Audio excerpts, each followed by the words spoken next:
The iPhone 14 is out. Apple has made some major and some not so major upgrades that are tempting you to throw your current phone away and get the latest iPhone. Out of all of the new features that they've added, one thing stood out the most, but fair warning, this is only for the Pro models. So make sure to stay until the end of the video to learn all about it. First up, how is the 14 Pro better than the 13 Pro? If you didn't watch the Apple event and haven't glanced at the 14 Pro, you're probably thinking this is malarkey. This supposedly new phone looks a lot like the 13 Pro, which in turn was based on the 12 Pro. So how do you expect to go into 2023 with a phone that looks an awful lot like a phone from 2020? Don't worry, while the cosmetic changes may be minor, they've made some big upgrades on the inside. For example, despite the battery being a similar size, the 14 Pro will be able to last a couple of hours more than the 13. And that's all thanks to their new, more efficient chip, the A16. It's more powerful, more efficient, and smaller than the outgoing A15. This particular chip is just 4 nm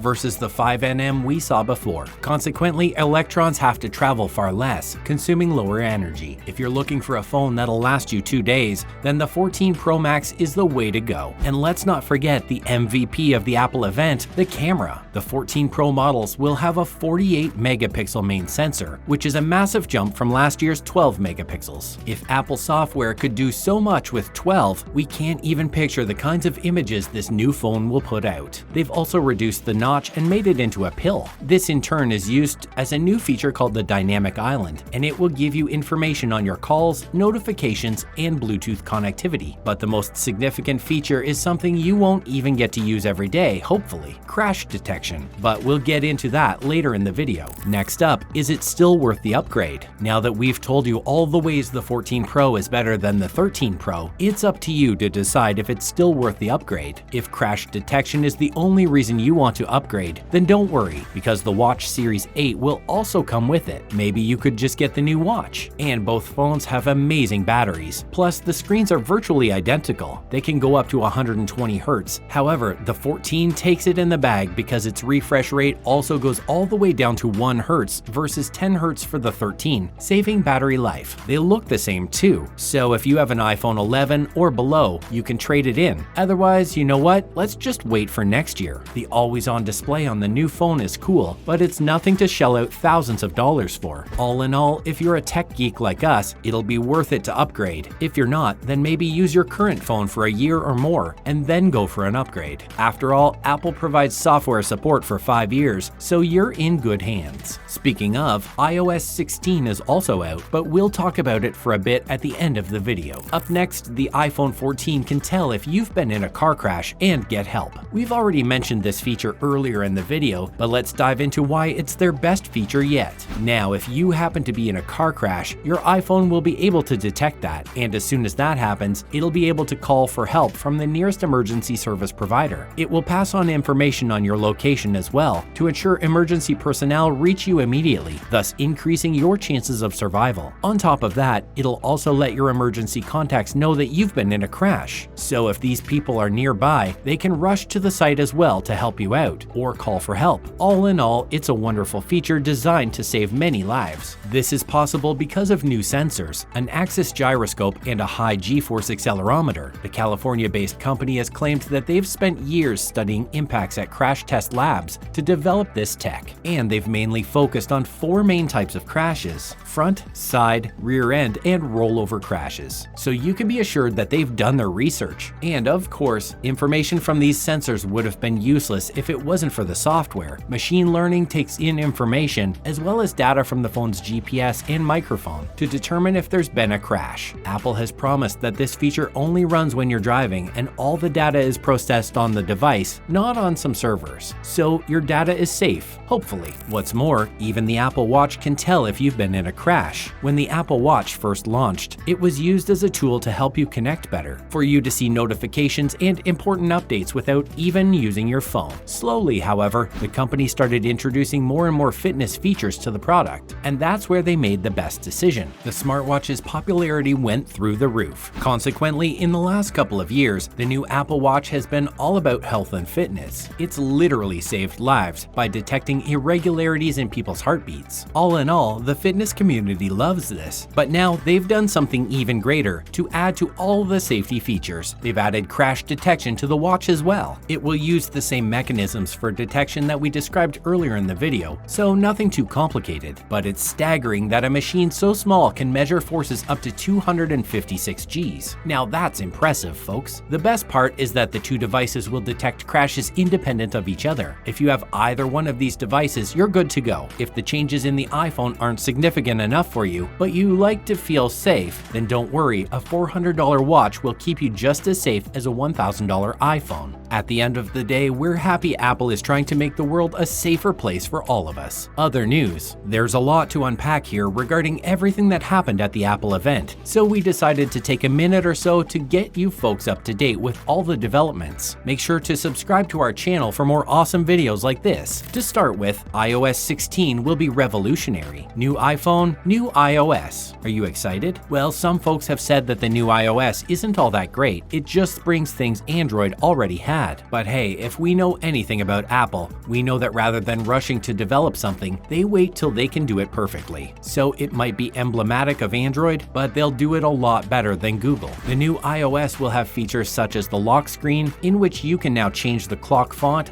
color, and wallpapers. You can also add widgets and reposition photos. Oh, and let's not forget, you can now edit or unsend messages on iMessage. Phew, that's going to save a lot of folks a lot of trouble. Maps and the iconic focus feature will also get an upgrade. Moving on, AirPods just got a lot cooler. First of all, let's just say it. Yes, the new AirPods Pro looks similar to the original. However, a new touch feature will let you use the stem to control the volume. And with the combination of the new H2 chip, a new low distortion audio driver, and custom amplifier, Apple claims that these headphones will offer richer bass and crystal clear sound across a wider range of frequencies. Oh, and active noise cancellation has been improved twofold. That's a major upgrade, and you will not have to worry about charging because the new headphones will give you up to 6 hours on a single charge and 30 hours including the charger. Now we know why these folks bought out Beats all those years ago. Finishing up, how about an $800 smartwatch? Most flagship smartwatches range from about $200 to $400. But no, Apple couldn't do that. They just had to release a watch close to $1,000. The new Watch Ultra won't be for us normal folks though. It's meant for athletes and explorers. It looks a little wonky, a little boxy, not as sleek as the Series 8, but that's the purpose. It's meant to be more functional. And don't worry about the battery. Apple says the Apple Watch Ultra has enough battery life for most users to complete a long course triathlon that consists of a 2.4-mile swim, 112-mile bike ride, and a full marathon at 26.2 miles. Our question is, who are these superhumans this watch has been designed for? And that's a wrap. Would you like to upgrade to the latest iPhone because of its crash detection feature? Let us know all your thoughts in the comments section below. Don't forget to like and subscribe if you enjoyed this video. See you guys next time. Bye!